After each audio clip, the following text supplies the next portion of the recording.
Thank you for listening to this Podcast One production. Now available on Apple Podcasts, Podcast One, Spotify, and anywhere else you get your podcasts. The following episode of Killer Genes contains graphic and sensitive information and material. Listener discretion is advised. Welcome to Killer Genes Stripped Down, where we talk about everything true crime and then some. You'll hear about the cases that are close to us and go behind the scenes of true crime reporting. We'll also talk about case updates and breaking news, as well as speak with some of our friends and colleagues in the world of true crime. Now, we're going to be sharing things we've never been able to talk about because certainly inappropriate to post online, but this is the platform that we can finally share it, what really happens when gathering true crime stories. So, let's get to it. First off, we want to say thank you for listening to our episodes on the missing persons case of Bianca Jones and the conviction of her father, DeAndre Lane, for her death. Now, note that I said Bianca Jones is a missing person. I want to make that very clear that her case is still considered an open investigation by the Detroit Police Department and that no death certificate has been issued for Bianca by her mother. Now, for me personally, it's hard to fathom that DeAndre is serving a sentence of life without the possibility of parole for the death of Bianca, who is still considered a missing person.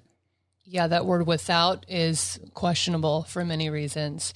But listen, we want to hear what you have to say on whether you think DeAndre is guilty or if he has been wrongfully accused. Please go to our Facebook page or Instagram and let us know what you think. But here's the bottom line. Bianca is still missing. Whether she is alive or deceased, her family deserves answers. And Melissa, before we talk about some of what I think and you think are the major discrepancies in DeAndre's case, what was your first impression of DeAndre? Well, we've interviewed a lot of convicted, and we also have interviewed a lot of wrongfully convicted. So I'm always open-minded at all times. And I know people that have more evidence against them, like our debut case of Black Widower, Thomas Randolph, getting a new trial. And so it's very interesting. I thought that he raised solid points. Mm-hmm. And I think he's informed and it doesn't add up. Yeah, there's something that just obviously does not sit right with this case. And I was very interested to hear what Tad Tobias had to say regarding no body conviction cases. And even he agrees that it didn't have those three legs of the stool to stand on.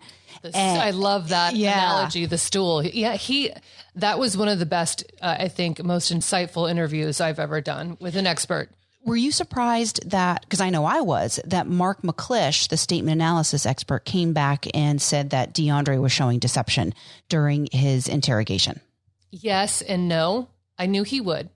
But as, you know, everyone knows, I at times disagreed. I think that there are environmental, cultural background within oneself and the way they were raised that comes into play that I don't think someone like that can gauge. And his pattern on how he does it, I don't think it's a clear meter across the board for everyone. And that was my issue. I didn't think his methods fit DeAndre for various reasons that I expressed in that episode, but I wasn't surprised. I knew he'd feel that way, but I'm still leaning towards, this doesn't make sense. And this needs to be looked at again by multiple agencies. Absolutely. So I want to break down some of the evidence or lack thereof in this case that just doesn't sit right with me and things don't add up. And so one of the things that has always fascinated me was this alleged murder weapon, as I like to refer to it as the loofah on a stick. It's just ridiculous. I'm sorry. Everything about it makes me mad. Yeah. I mean, look, DeAndre's DNA is on it and he doesn't deny that it's his DNA. He full on says, I disciplined my children. I used it to discipline all of my children. But this is an alleged loofah on a stick that, according to the prosecution, he viciously beat Bianca with it. And Bianca's DNA is not on it. How is that possible? And it's a sponge. It's a sponge wrapped in tape on a stick. I mean, yeah. We'll post the photo for everybody on our Facebook and our Instagram page, just so you can really kind of get an vision of what this looks like. But it's just unfathomable to me that this is, this atrocious murder weapon, and the DNA is not there. It doesn't add up. And the other thing that doesn't add up is the cadaver dog. A dog. Now, look, I love dogs. My 2 dogs are the light of my life. They are my greatest loves in the world. Her children. My children. But there's just certain times, and look, I'm all for search and rescue dogs, cadaver dogs. But if a dog is going to alert on the sign of decomposition, there has to be some sort of biological or forensic material that backs up the dog's signal. And that did not happen in this case.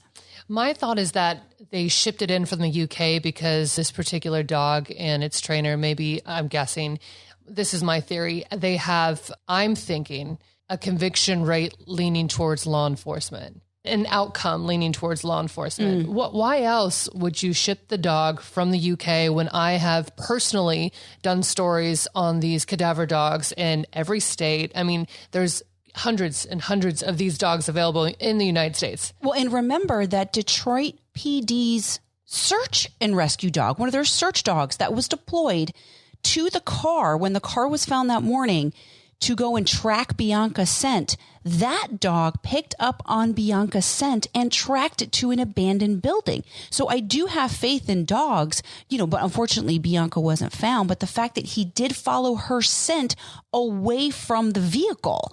So the dog did its job, though. That dog did its job on blood, but it was also a used car seat. And that's the other thing. And it was it's a hand-me-down. Drop of a drop, right? Well, actually, no, there was no blood on the car seat. There was blood on the pillow. Right. But according to DeAndre and Pinky, she was teething. I mean, she's 2 years old. But the search dog picked up on Bianca's scent leading away from the vehicle. So how is it that a cadaver dog is allegedly hitting on this car seat in the closet of DeAndre's house, but yet the alive scent of Bianca is being tracked away from the car? The two contradict each other. Exactly. And that also leads to what else they found in that area. Oh, the ski mask. I am flabbergasted by this ski mask that when this search dog goes to the abandoned building where this dog allegedly tracked on the scent of Bianca, they find a ski mask. And DeAndre said one of the men was wearing a ski mask, and they don't take the ski mask into evidence. Those are police officers with a narrow scope of he did it, period. Not even opening their mind to any other possibilities, what they're always supposed to do. It's just... Even when you show up to a suicide, you're supposed to investigate, could this be a murder staged to look like a suicide? So if the person is telling you one man was masked and you find a ski mask led by the dog, why wouldn't you run it? That's just a gross error. I have no idea. And just going back to the cadaver dog as well, because I went back and listened to some of what DeAndre had to say and what his attorney, Terry Johnson, had to say. The cadaver dog barked at the closet. And one thing that I remember asking DeAndre early on, because I've been talking to DeAndre for years, is the hamper in the closet? Because, okay, if she had her pajamas on, if he changed her after she died, those clothes would have the scent of decomp on it. So I said, DeAndre, was the hamper in the closet? He said, no, there was nothing in the closet. And I have the photos taken at the house shortly after that same day the vehicle was found. And there's like nothing in this closet. There's like, a couple of hangers, some kids' toys, just like, hanging on the hangers. I mean, it's virtually pretty much an empty closet. There's nothing in it. There's nothing even in it to bark at. And you have to remember that, this, again, wasn't DeAndre's home. It was his friend's house. And, who only knows whatever happened in that house earlier. But there's witnesses that put Bianca alive in bed that morning. His friend Lisa, who he lived with, said she peeked her head in the room and saw Bianca in there. Ginger says he took her to the bathroom. His nephew says, she was sitting up on the couch. So why didn't the dog bark on the bed, the bathroom, and the couch if she was supposedly dead that whole time? There's also too many people in that house when you think about it. There was a lot of people. A murder to be, or even an accidental death to be committed and hidden. Right. There was just too many people in the house. She was sleeping in bed with one of her sisters. So keep that in mind. There was 3 girls. 3 of DeAndre's girls were in that bedroom. His nephew's in the living room. His girlfriend Anjali is upstairs. So don't even get me started on Anjali changing her testimony. Right. There's another one for you. Yeah. And speaking of testimony, there are multiple witnesses, both that were at trial and that we found since then, that saw her alive either the morning of the carjacking or in the days and weeks following. Yeah, and that's what's chilling. That's when this case turns more chilling, especially when you have a former police officer that lost her job over it, and the other witnesses that came forward that you found, and the recanting of testimony as well. The fact that she's alive, and of course you have to say, well, who would want to steal her? Was it a stranger? Was it someone related to the family? Was it, someone that knew the family? Who knows? But there's just too many people that claim to have seen her. Right. Stranger things have happened. Absolutely. That could happen in life. Well, that has happened before. Absolutely. And speaking of strange things and witnesses, Rico Blackwell, who originally had told investigators that he saw Bianca in the backseat of that car. Then when it comes time for trial, he changes his story. And I've heard rumors. I have not been able to corroborate this, so I'm going to preface that. But I've heard that Rico Blackwell has a family member that is affiliated or within the Detroit Police Department.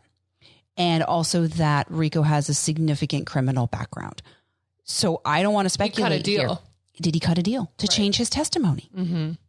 But yeah, that whole thing about him is shady, and who knows what ethical lines that he's walking there, if at all. But also, I want listeners to just Google carjackings with a kid inside. Yeah. Thousands will come up. Thousands. I mean, as a news reporter, I covered countless carjackings with the kids still inside. And Detroit is one of the top cities for car thefts in America. I mean, this is not, and that's what everybody always says. Oh, no carjacker will ever steal the car if there's a baby and if a child is inside of it.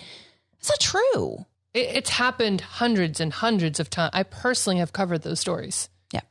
And another theory that to me is just absolutely preposterous is the fact that DeAndre could have put Bianca's body in the local garbage incinerator. That wasn't taken too seriously, thankfully, because that's just ridiculous. I mean, but it was brought into play. The prosecution's theory was that.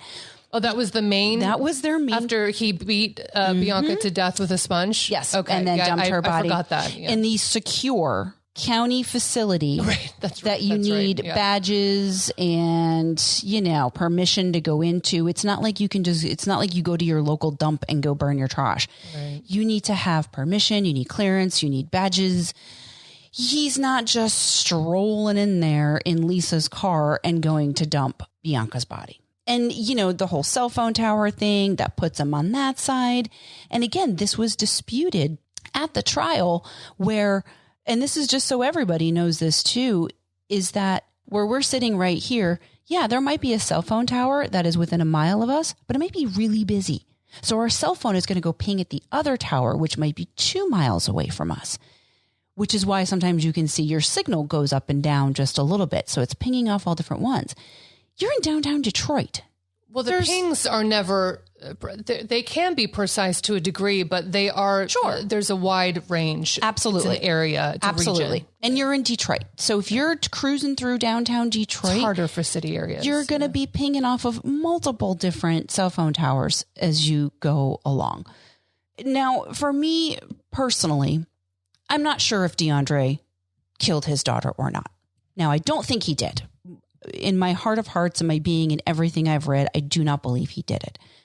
So if I was the one on that jury, I do not feel that I could convict him for the murder of his daughter, Bianca, beyond a reasonable doubt. Melissa, with all the evidence presented and that you've seen and heard from everybody and witnesses, what do you think? Also, by the way, that's you talking to DeAndre personally for hours and hours and hours. So if he was going to slip over years.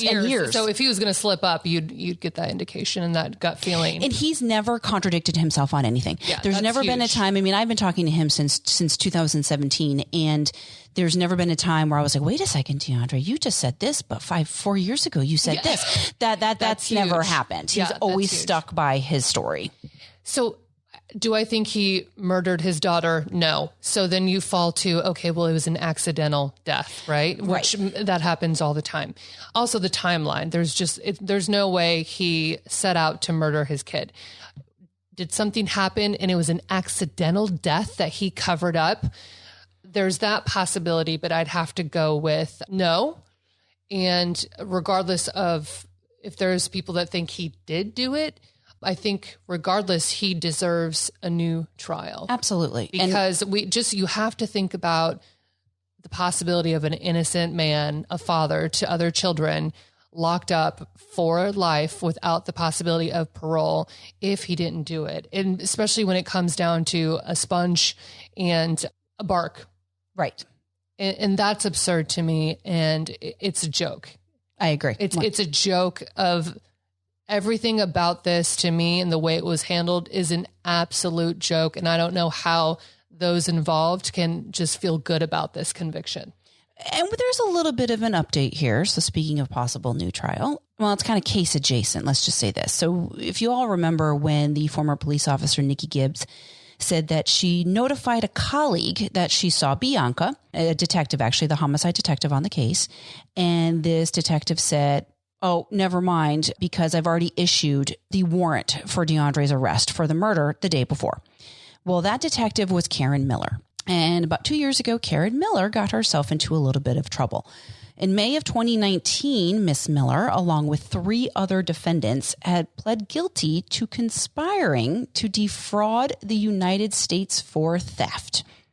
All right, what she did, I'm going to try to break this down. Miss Miller was part of a crime ring where she stole traffic crash reports from the Detroit Police Department and gave them to one of the other defendants for cash. Stop. Yes. That person then used those traffic crash reports, to get the names of the victims so he could use them and put them on high alert with personal injury lawyers, chiropractors, healthcare professionals. So it was this whole insurance fraud ring that she was a part of for stealing traffic crash reports from the Detroit Police Department. Now, I will say that Miss Miller has pled guilty, and the last time I checked was that she was still awaiting sentencing. Yeah, but if she's done that, what else? What else are you guilty of? What else are you crossing the lines for? Right. To make sure your case is sealed. Yes, exactly. Yeah, I don't like that. Yeah, I didn't like it either. Well, I didn't like it either. We have another brilliant mind that worked this case. Yes. That it's going to be very interesting to see what he has to say. Absolutely. So we would like to welcome investigative journalist, fellow colleague, and personal friend, Jason Mattera.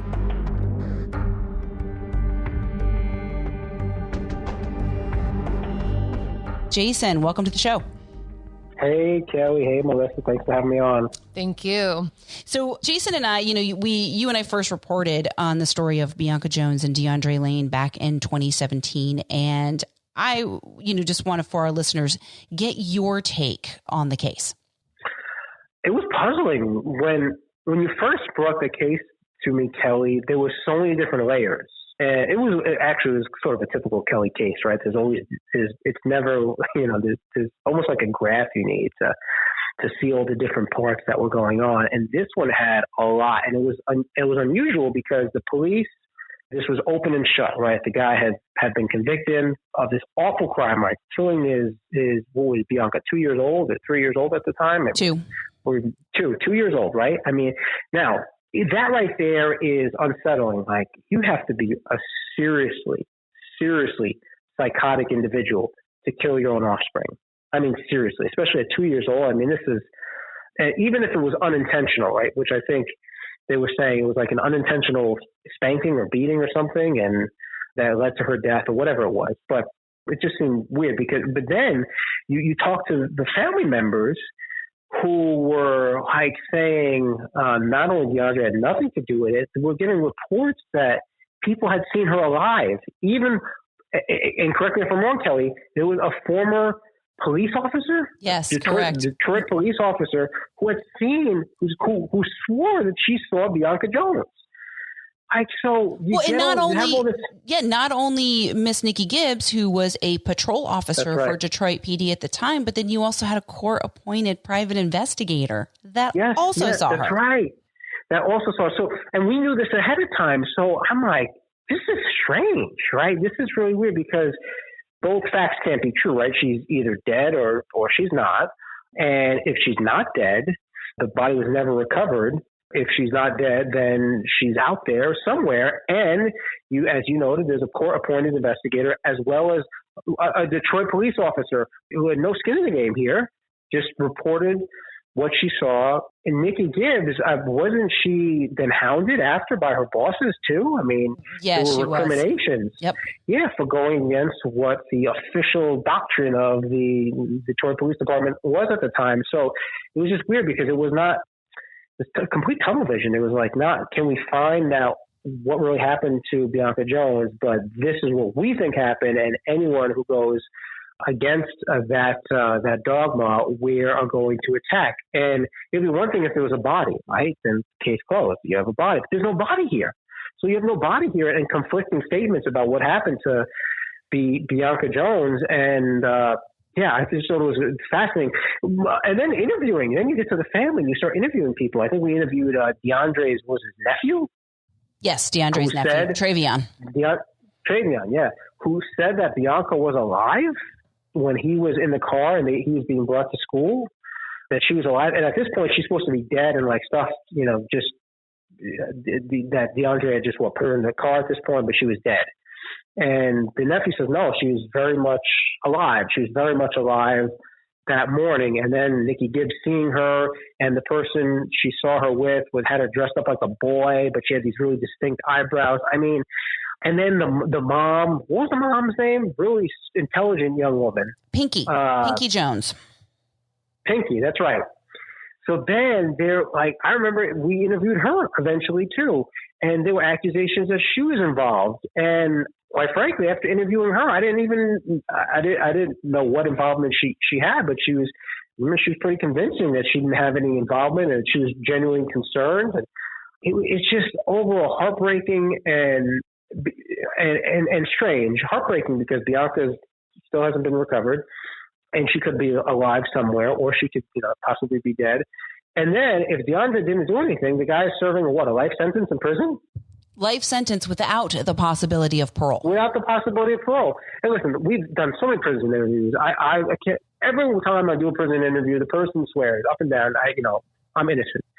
But most of the people in prison have pleaded guilty to their crime. DeAndre, from day one, and even looking at the police interrogation, it looks like a guy who genuinely, what was he? He carjacked? Mm-hmm. Was that what happened? Yes, yeah, carjacked. Yeah, it was a carjacking. Again, the story is almost 5 years old to me, so I'm trying. He was carjacked, and in seeing the police interrogation, it looks like a guy who's genuinely distraught and was carjacked and didn't find, and his daughter is now missing. It didn't seem like some mastermind who killed his daughter and then had tried to figure out some way to cover up the crime.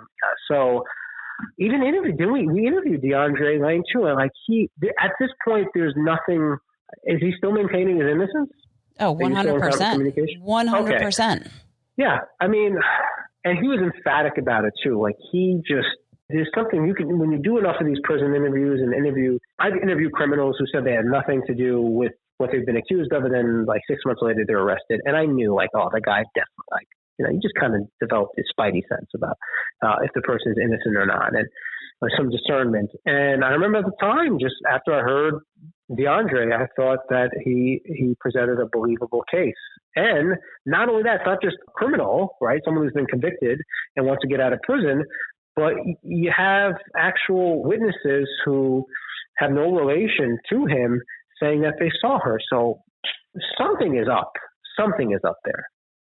So Jason, do you think that there is an innocent man serving life in prison right now? But also, you don't have to answer if you're uncomfortable, because that is a big question. And you were very thorough in your explanation just now. If you want to say it, say it. If you don't have to.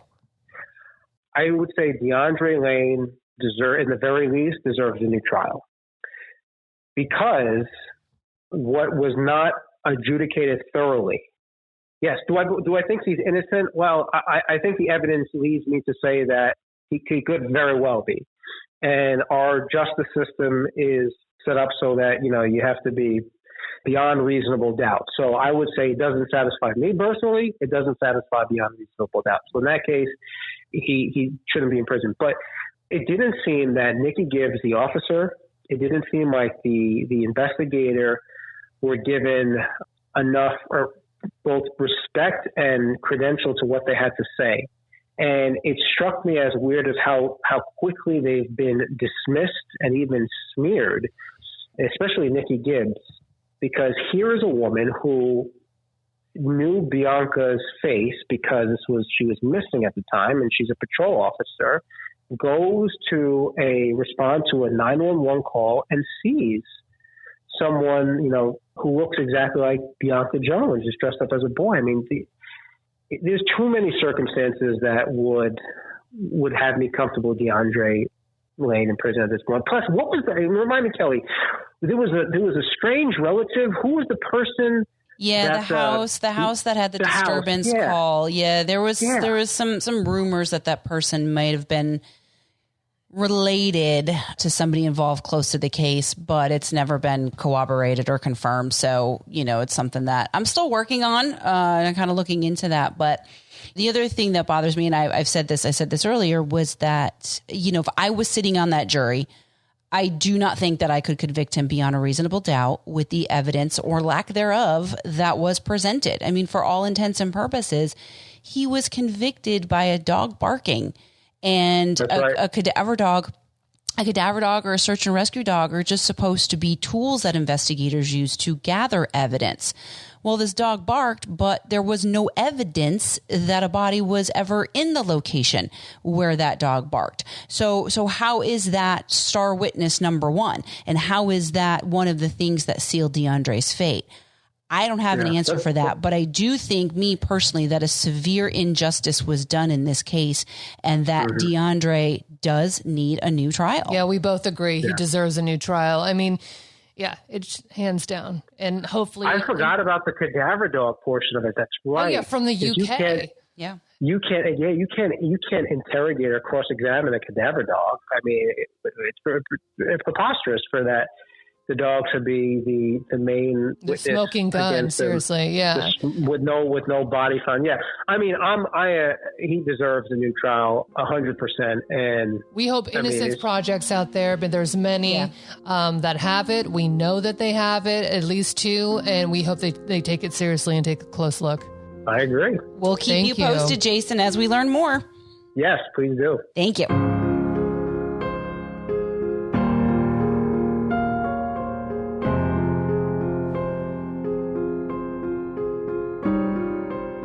We want to update you now on a case that has been making headlines across the nation, that of Colorado City, Texas teenager Hailey Dunn, who in 2010 was a 13-year-old cheerleader.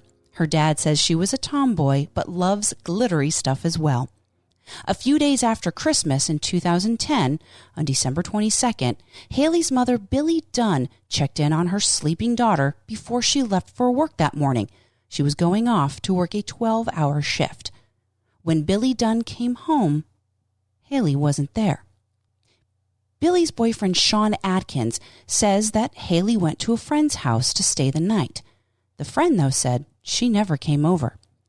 Hailey's father, Clint, who lives down the street, also said she never even showed up there. Now, Billy and Sean had a bit of a tumultuous relationship, and in the past, both had called 911 on each other before. In the days following Hailey's disappearance, Billy and Sean even threw a New Year's Eve party. But when they were asked about it, they said it wasn't really a party because they were concerned that Hailey had run away. It was a support gathering with family and friends. Yeah, they actually got a lot of heat in the media for that gathering. I remember it was all over the news, and Nancy Grace went pretty hard on them as well. Now, during the investigation of her disappearance, Billy, the mom, took 2 polygraphs. And she had to take 2 because on the first one, she was under the influence of something and they said, come back. So she came back and she was stunned to discover that the results came back as her being deceptive. That's what it indicated.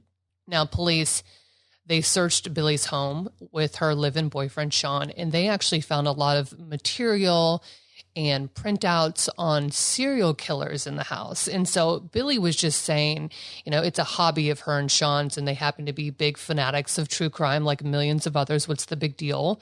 I remember I interviewed the father, Clint, and he just said how odd that they had that fascination. And that was the research that they had all over the house as the daughter went missing. So his alarms went up. Now, Sean Atkins, the boyfriend, he took a polygraph. He failed the test. But this is what's so interesting. He was found to be accurate on 2 questions. And I'm just going to paraphrase the questions. Obviously, I don't have the list in front of me. And it said, where's Hailey? And he said, within the county. And police said, who should we be looking at? And Sean Atkins responded, us, meaning him and Billy.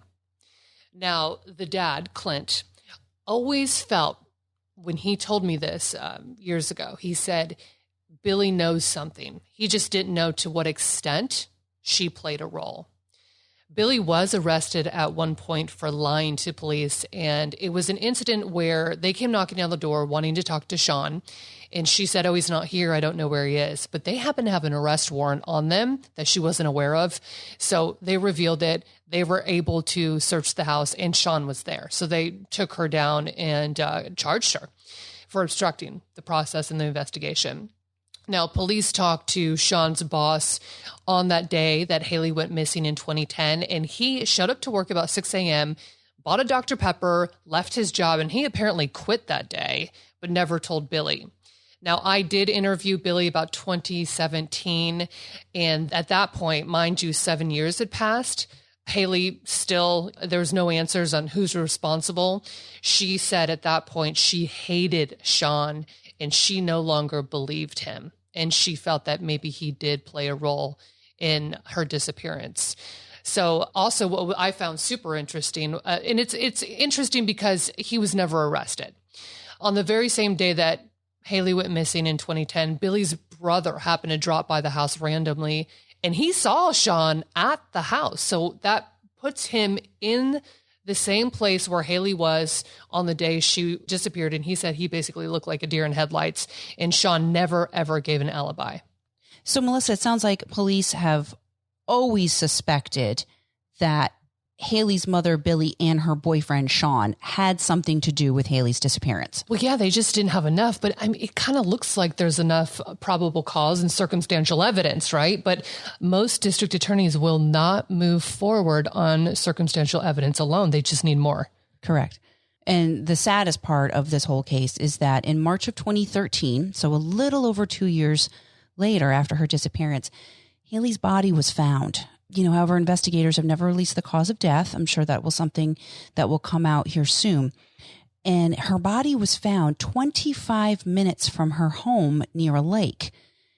And the other damaging evidence is that during the investigation, law enforcement found out that Sean's phone pinged in that area on the same day.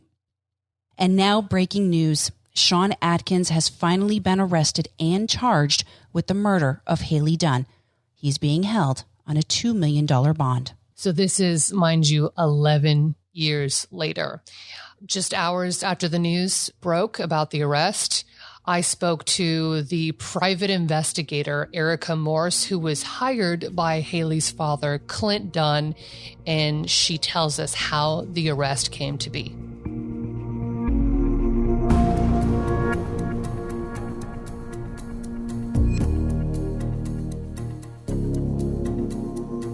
We received a tip last year that I'm not sure if it had a bearing on this or not, but we did kind of reconnect with law enforcement last year. And it was June of last year, I think, when things kind of really started ticking up again. I sat on Sean for about 3 days to verify his whereabouts, turn that information over to law enforcement. And then we had a conference call with them, Clint and myself, in August of 2020, when they told us that they thought that it was time to move forward. Last month, Clint and I had a Zoom meeting with the Mitchell County, Texas District Attorney. And at that time, he told us that they felt they had more than enough evidence to move forward and that we would see progress in this case no later than June.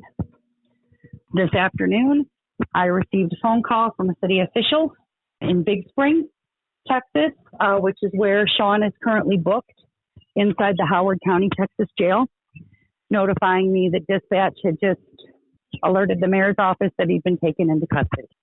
Picked up the phone and called Clint immediately, gave him the news, and he said, I had a feeling it was going to happen today. Was he able to really take in that information 11 years later? I'm not sure. I think he was probably in shock, just like everyone else. You know, when we met with the DA last month, he said, I'll believe it when I see it. And when I called him today, he said, I haven't heard from the DA yet. I just want to hear it straight from the DA. And then I just got here a few minutes ago and I said, any news? And he said, I missed a call from the district attorney's office. And I said, okay, well, there's your confirmation. I said, but to let you know, we've already verified he's in the system. We've already verified that he's on a $2 million bond and that he is booked into the Howard County Jail on the charge of murder. Okay, I know there's a trial coming up, and I'm not going to press, but do you know, in safe terms, did they rerun DNA? Was there something overlooked that they ran through the system again? Technology-wise, was it a confession? What was the breaking link after all these years? They never had enough, so what was it to make it enough? Is it just circumstantial? Do you know anything about that? I do. A few years ago, there was a piece of evidence that I can't disclose what it is at this time, but there was a piece of evidence that Clint felt was probably a censure in this case. When he brought me on as PI, he tasked me with finding a scientific test that would connect this evidence to Hailey's death. I located the test and asked the then DA's investigator to do the test, and he basically laughed at me. Turns out he did the test anyway and got the results that we expected to get. I love that he did it anyway. I mean, unfortunately, that's how you were treated, but I love that he just did it anyway. And wow. Okay, so that was the break in the case? Sounds like it. Unless there's more that we are unaware of, it sounds like that was a pretty big part of what brought this to fruition. And may I ask, and excuse me, it's been a few years, what is Billy's role with you and Clint? Absolutely nothing. Okay, I'm just now piecing that together. Okay. We don't know if she is going to be charged. We don't know if she is being given a pass in exchange for testimony. We don't know where she stands in this case and in this situation. Yeah, because she was on probation for lying about his whereabouts, her boyfriend's whereabouts at one point years ago, right? Correct, for obstructing the case when they attempted to serve a search warrant at the house, yes.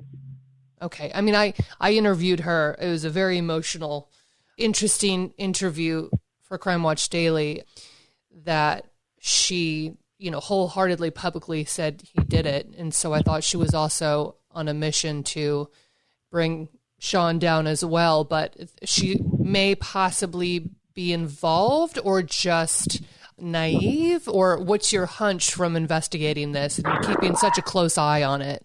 I think it's a combination of, this is just my personal opinion, I think it's a combination of having been manipulated, chosen the wrong guy, and may have taken a little bit too long for her to see the light.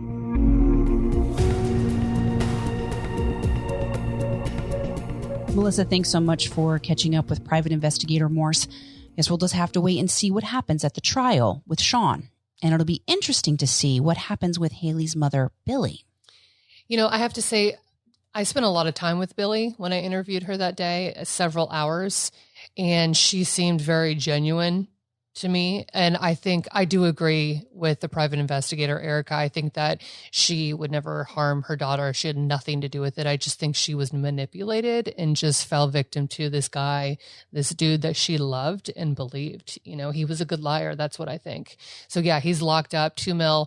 And I have to say, this entire time, the dad, Clint, he fought relentlessly. And I know that he suffered some health problems because of all of the stress. And that's sad. Yeah, and that happens a lot, actually. It does. The health deteriorates with the loved ones, because especially if there's no answers. And he was, you know, like the private investigator said, he may have found the potential link to solve this case. Yeah, and he pushed them and pushed them and pushed them. And it was not easy, you know, trying to force law enforcement to pay attention to something, but it may have been the piece of evidence that led to his arrest. Well, that's the perseverance of a parent. Yep. Yeah, absolutely. And we're going to continue to follow this story and all the latest developments. Thanks, everyone, for listening. Follow Killer Genes on Facebook and on Instagram. It's at Killer Genes, the podcast. Also, be sure to like and subscribe to Killer Genes on Podcast One, Apple, or wherever you listen to podcasts.